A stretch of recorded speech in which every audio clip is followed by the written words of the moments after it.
Canal Pretos FC no YouTube para falar da segunda rodada do Brasileiro. Começo com Corinthians e Vasco, 3-0 Corinthians, banho de bola. Corinthians jogou com o que tinha de melhor, apesar dos desfalques consideráveis. Dominou o jogo, teve um gol mal anulado, na minha opinião, que é o gol do lance do Yuri Alberto, o gol do Memphis. O lance do Matheus Bidu eu anularia, como a arbitragem anulou. Então seria 4-0 no placar, sem nenhum problema. O time do Vasco muito fraco e o Fábio Carille ainda poupando jogadores de forma inexplicável na segunda rodada. Bela vitória do Corinthians e merecida. Tivemos também Ceará 2, Grêmio 0. Ceará jogou melhor que o Grêmio, na minha opinião. Mas o Grêmio criou 5 chances. Várias no final da partida, quando o Ceará estava cansado. E o Ceará não tem a mesma qualidade de elenco, né? Quando teve que substituir, o time caiu de produção. Ótima vitória do Ceará e o Grêmio é uma grande incógnita com o técnico Gustavo Quinteiros. Tivemos também Botafogo 2, Juventude 0. Jogo parelho, hein? Por incrível que pareça. Até 1-0 do Botafogo, o Juventude também já tinha criado mais oportunidades. Botafogo faz 1-0, vira no intervalo, e quando faz 2-0, aí a casa cai. Mas o Juventude perdeu uma chance com batalha para empatar o jogo incrível que ele desperdiçou. Então a vitória do Botafogo, porque depois do 1-0, 2-0 no segundo tempo, aí foi um amasso. Botafogo voltando aos seus bons momentos com um novo treinador. Fluminense 2, Bragantino 1, volta do Renato Gaúcho. Fluminense melhor no primeiro tempo, fez 1-0. Bragantino muito superior no segundo, empatou. E aí num escanteio, numa bola rebatida num chute do Thiago Silva, o Martinelli fez 2-1. Resultado mais correto, na minha opinião, teria que ser um empate, mas mérito do Fluminense que chegou à vitória na volta de Renato Gaúcho. O Bragantino luta para não cair, na minha opinião. Galo e São Paulo 0-0, jogo fraco, polêmicas de arbitragem, que não expulsou o Lianco quando deveria ainda no primeiro tempo. São Paulo é um time que está se defendendo bem, mas tem pouco ataque. E o Galo com vários jogadores de qualidade, mas sem um jogo coletivo muito bom. Então o 0-0 me pareceu um placar correto, num jogo ruim tecnicamente, na minha opinião. Mirassol 1, Fortaleza 1. Primeiro ponto do Mirassol, histórico isso, né? Empatou o jogo no fim.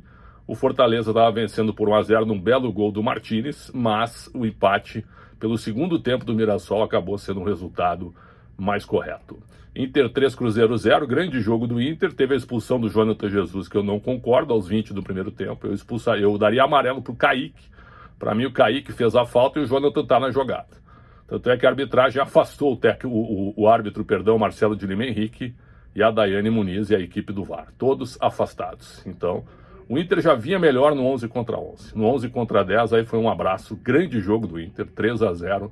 E o Cruzeiro, hein, cheio de jogadores famosos, mas não tem um time. Coletivamente, o Cruzeiro realmente ainda não se encontrou com o novo técnico Leonardo Jardim.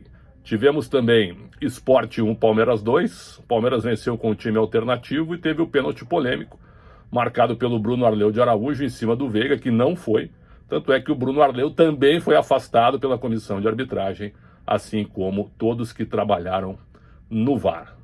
São polêmicas realmente muito grandes, né? Polêmicas que acabam transformando a arbitragem no protagonismo realmente na rodada. Algo que eu não gosto de comentar, mas tenho que falar, até porque a CBF agiu rápido e já puniu os árbitros que acabaram se equivocando.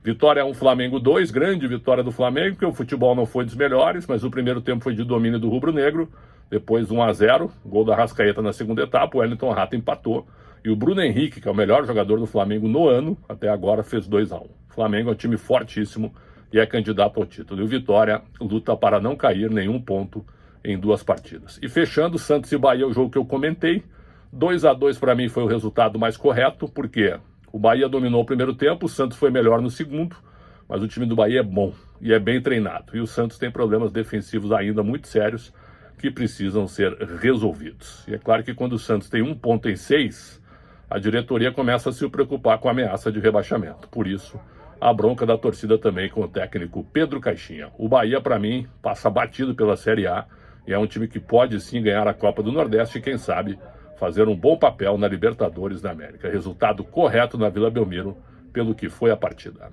Canal Pretos FC no YouTube, obrigado pelo carinho e pela audiência, um grande abraço, deem like sempre e até a próxima.